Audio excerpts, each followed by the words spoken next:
Hello बच्चों, स्वागत है आपके अपने यूट्यूब चैनल जीएस भाई चौहान सर में।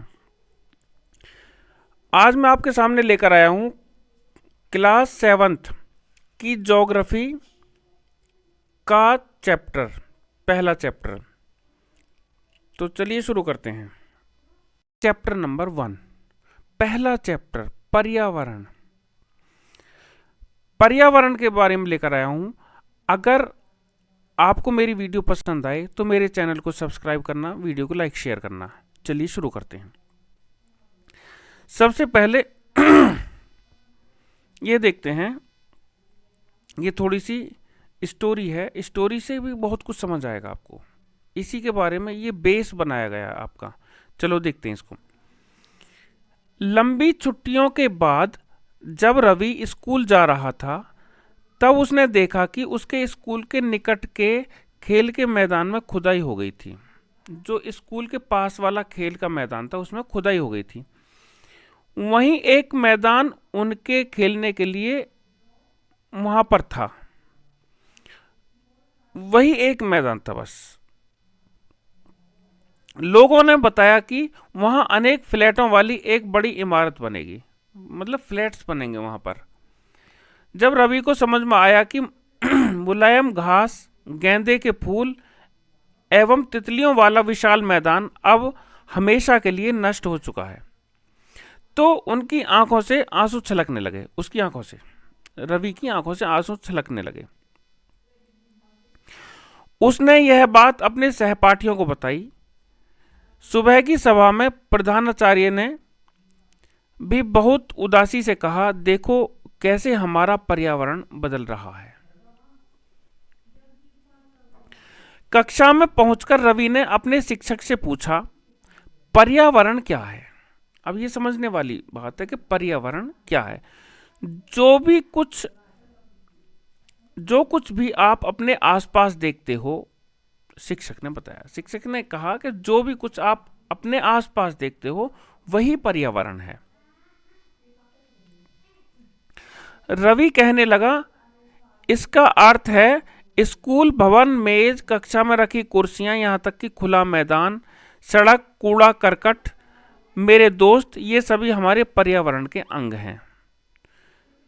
तो शिक्षक ने कहा, हाँ, लेकिन जरा रुको, कुछ वस्तुओं का निर्माण प्रकृति ने किया है, जैसे पर्वत, नदियां, पेड़, प्राणी, जबकि अन्य का निर्माण मानव ने किया है, जैसे सड़क, कार, कपड़े, किताब आदि। अब दो दो छात्र मिलकर कार्य कीजिए। अपने निकट बैठे सहपाठी के साथ मिलकर प्रकृति एवं मानव द्वारा निर्मित वस्तुओं की सूची बनाइए।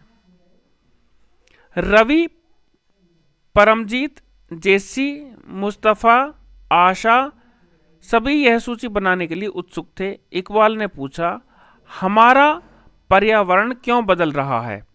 शिक्षक ने उत्तर दिया, ऐसा हमारी जरूरत के कारण होता है। ये दिन प्रतिदिन बढ़ती रहती हैं। जो हमारी जरूरतें हैं दिन प्रतिदिन बढ़ती रहती हैं। अब इसमें हम देखेंगे जो हमारा पर्यावरण है, पर्यावरण के घटक हैं। पर्यावरण के घटक, इनको हम डिटेल में भी पढ़ेंगे, लेकिन अब इस चित्र में थोड़ा सा समझा देता हूं। ये हमारा पर्यावरण है। इसका एक घटक है प्राकृतिक। ये प्राकृतिक पर्यावरण, इधर ये वाला जो सर्कल है इसमें ये प्राकृतिक लिया, प्राकृतिक पर्यावरण। और अब ये प्राकृतिक पर्यावरण के भी कुछ पार्ट्स हैं क्या, जैसे प्राकृतिक जो प्रकृति ने दिए हमें, एक तो जलमंडल है, एक वायुमंडल है, एक हमारा स्थल मंडल है, और इसके बाद हमारा ये है सजीव जैव मंडल। सजीव जैव मंडल। तो ये पहला घटक हो गया। दूसरा घटक इसका है मानव निर्मित। ये जो है ये प्राकृतिक जो था, ये तो गॉड ने दिया, प्रकृति ने जिस रूप में दिया है। लेकिन जो मानव निर्मित है, मानव निर्मित का मतलब है जो इंसान के द्वारा बनाया गया है, इंसान ने बनाया जिसको। अब देखो, देखते हैं इसको। जैसे इमारतें हैं, बिल्डिंग्स, पार्क हैं, पुल है, ये ब्रिज दिख रहा है आपको, सड़क है, स्मारक हैं, और इसके बाद नीचे जो उद्योग धंधे वगैरह हैं, ये भी हमारे इसके ही पार्ट हैं, मानव निर्मित घटक के। इसके बाद में अब आ जाता है मानव, ह्यूमंस। इस वाले घटक के अंतर्गत क्या क्या आता है, इसको देखते हैं। जो मानव वाले घटक में क्या क्या आता है, इसमें है एक व्यक्ति भी इसका घटक है, परिवार है, समुदाय है, धर्म है, हिंदू मुस्लिम सिख ईसाई इस तरह से, शैक्षिक जो एजुकेशनल है, आर्थिक है, और राजनीतिक स्थिति है। ये सब हमारे मानव के अंतर्गत आते हैं। इसके बाद अब ये आगे देखते हैं। ऊपर के वार्तालाप से आप समझ गए होंगे कि किसी भी जीवित प्राणी के चारों ओर पाए जाने वाले लोग, स्थान, वस्तुएं एवं प्रकृति को पर्यावरण कहते हैं। ये सब पर्यावरण के अंतर्गत आते हैं। तो वैसे मैं अलग से आपको बताऊं, पर्यावरण का मतलब होता परि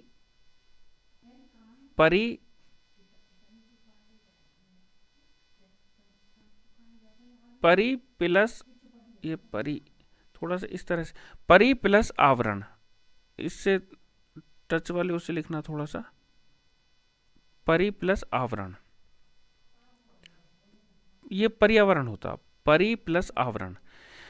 पर्यावरण मतलब, परि का मतलब हमारे चारों ओर का जो आवरण है, जो हमें ढके हुए है, मतलब इसमें सभी कुछ शामिल है हमारा, चाहे मनुष्य है, प्रकृति है, उद्योग धंधे हैं, मानव निर्मित है, प्रकृति के द्वारा निर्मित है, या चाहे जो भी है, ये हमारा पर्यावरण के अंतर्गत ही आता है। समझ गए होंगे शायद आप। इसके बाद तो अब देखते हैं, यह प्राकृतिक एवं मानव निर्मित परिघटनाओं का मिश्रण है। चाहे वो प्राकृतिक है, चाहे मानव निर्मित है, उन दोनों का ही ये मिक्सचर है, मिश्रण है। प्राकृतिक पर्यावरण में पृथ्वी पर पाई जाने वाली जीवीय तथा अजीवीय दोनों परिस्थितियां सम्मिलित हैं। प्राकृतिक में चाहे जीवीय है या अजीवीय है, दोनों ही सम्मिलित हैं प्राकृतिक पर्यावरण में। जबकि मानवीय पर्यावरण में मानव की परस्पर क्रियाएं, उनकी गतिविधियां एवं उनके द्वारा बनाई गई रचनाएं सम्मिलित हैं। अब देखते हैं हम पहला, ये प्राकृतिक पर्यावरण। प्राकृतिक पर्यावरण के बारे में पहले जानते हैं हम। भूमि, जल, वायु, पौधे, पेड़ पौधे, जीव जंतु मिलकर प्राकृतिक पर्यावरण बनाते हैं। चाहे भूमि है, चाहे जल है, चाहे वायु, भूमि, जल और वायु प्रकृति के अंदर मेन चीज है ये। फिर आगे पेड़ पौधे हैं, चाहे जीव जंतु हैं, ये सभी मिलकर प्राकृतिक पर्यावरण बनाते हैं। स्थल मंडल, जल मंडल, वायुमंडल, जैव मंडल, इस बारे में हमने पहले पढ़ लिया था। अच्छा, पृथ्वी की ठोस परपटी जो ऊपर वाली है, या कठोर ऊपरी परत को स्थल मंडल कहते हैं। जो ऊपर वाली कठोर परत है पृथ्वी की, उसको बोलते हैं हम स्थल मंडल। यह चट्टानों एवं खनिजों से बना होता है। जो स्थल मंडल है किससे बना होता है? चट्टानों से और खनिजों से, एवं मिट्टी की पतली परत से ढका होता है स्थल मंडल जो है। यह पहाड़, पठार, मैदान, घाटी जैसी विभिन्न स्थलाकृतियों वाला विषम धरातल होता है। विषम धरातल का मतलब जो एक समान ना हो, विषम। ये स्थलाकृतियां महाद्वीपों के अलावा महासागर की सतह पर भी पाई जाती हैं। स्थल मंडल वह क्षेत्र है जो हमें वन, कृषि एवं मानव बस्तियों के लिए भूमि, पशुओं को चरने के लिए घास स्थल प्रदान करता है। यह खनिज संपदा का भी एक स्रोत है। जो खनिज संपदा है हमारी, उसका भी एक स्रोत है। खनिज संपदा भी इसी उसमें ज़्यादा पाई जाती है। अब देखो इस फिगर में भी आप देख सकते हो, इस फिगर में ये हमारा यहाँ पे ये जलमंडल है, ऊपर वायुमंडल है, और ये इधर हमारा स्थल मंडल है। ये साइड, इस साइड ये स्थल मंडल है। इसके आगे देखते हैं। जल के क्षेत्र को जलमंडल कहते हैं। जल का जो क्षेत्र है उसको जलमंडल बोला जाता है। यह जल के विभिन्न स्रोतों जैसे नदी, झील, समुद्र, महासागर आदि जैसे विभिन्न जलाशयों से मिलकर बनता है। जलमंडल है तो जल के ही जो स्रोत हैं, जल के जो जलाशय हैं, उन्हीं से मिलकर बना होता है। यह सभी प्राणियों के लिए आवश्यक है। सभी जीव जंतुओं के लिए जल अत्यंत आवश्यक है। पृथ्वी के चारों ओर फैली वायु की पतली परत को वायुमंडल कहते हैं। जो पृथ्वी के चारों ओर वायु की परत है उसको हम वायुमंडल कहते हैं। पृथ्वी का गुरुत्वाकर्षण बल अपने चारों ओर वायुमंडल को थामे रहता है। वायुमंडल थमा रहता है गुरुत्वाकर्षण बल के कारण, नहीं तो हो वायु इसको छोड़कर चली जाए, वायुमंडल खत्म हो जाए, लेकिन नहीं, गुरुत्वाकर्षण बल जो पृथ्वी अट्रैक्ट करती है अपनी तरफ को, वो यह सूर्य की झुलसाने वाली गर्मी एवं हानिकारक किरणों से हमारी रक्षा करता है। वायुमंडल जो है हमारी रक्षा करता है, जो गर्मी से, और जो पृथ्वी वहाँ से सूर्य से आने वाली जो किरणें हैं, तो उनमें जो हमारे हानिकारक किरणें हैं उनसे हमारी मदद करता है। इसमें कई प्रकार की गैस, धूल कण एवं जलवाष्प उपस्थित रहते हैं। वायुमंडल में परिवर्तन होने से मौसम एवं जलवायु में परिवर्तन होता है। पादप एवं जीव जंतु मिलकर जैव मंडल, पेड़ पौधे और जीव जंतु दोनों मिलकर जैव मंडल या सजीव संसार का निर्माण करते हैं। यह पृथ्वी का एक संकीर्ण क्षेत्र है।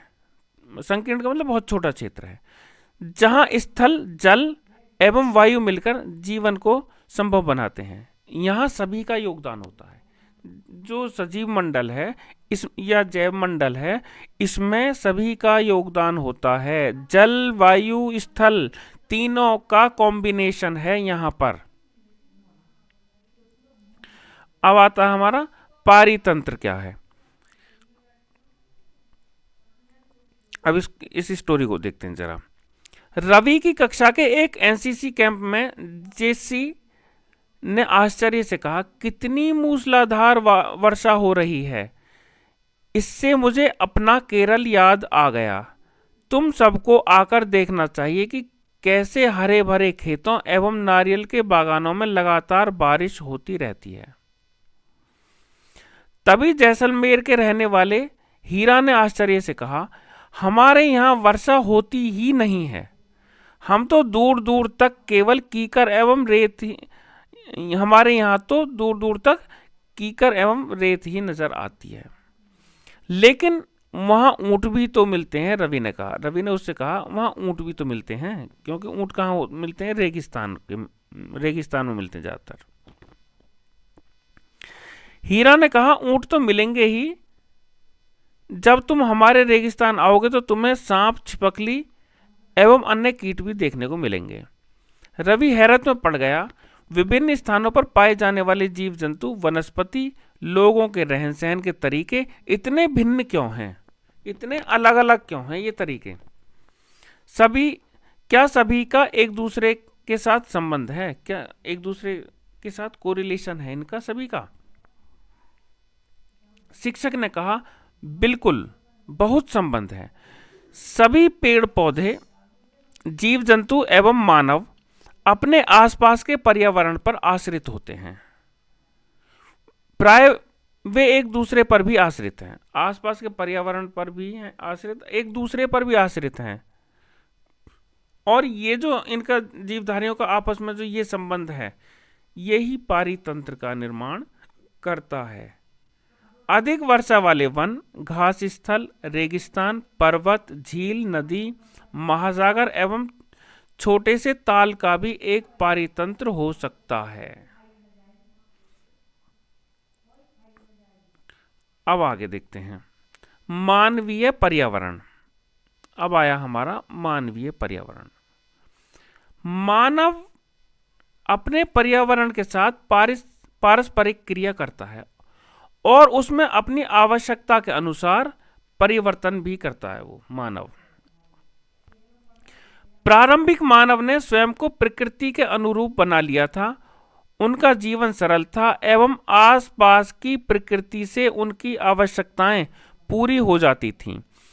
समय के साथ कई प्रकार की आवश्यकताएं बढ़ीं। मानव ने पर्यावरण के उपयोग और उसमें परिवर्तन करने के कई तरीके सीख लिए। उसने फसल उगाना, पशु पालना एवं स्थायी जीवन जीना सीख लिया। पहिए का आविष्कार हुआ, आवश्यकता से अधिक अन्न उपजाया गया। वस्तु विनिमय पद्धति का विकास हुआ, वो मतलब वस्तुओं को एक्सचेंज करके, किसी के पास एक चीज़ है किसी के पास दूसरी चीज़ है, एक्सचेंज कर लिया करते थे जरूरत के अनुसार, तो वो वस्तु विनिमय है। इस पद्धति का विकास हुआ, व्यापार आरंभ हुआ एवं वाणिज्य का विकास हुआ। औद्योगिक क्रांति से बड़े पैमाने पर उत्पादन प्रारंभ हो गया। परिवहन तेज गति से प्रारंभ हुआ। सूचना क्रांति से पूरे विश्व में संचार सहज और द्रुत हो गया। संचार जो है बहुत ही इजी हो गया, आसान हो गया और तेज हो गया।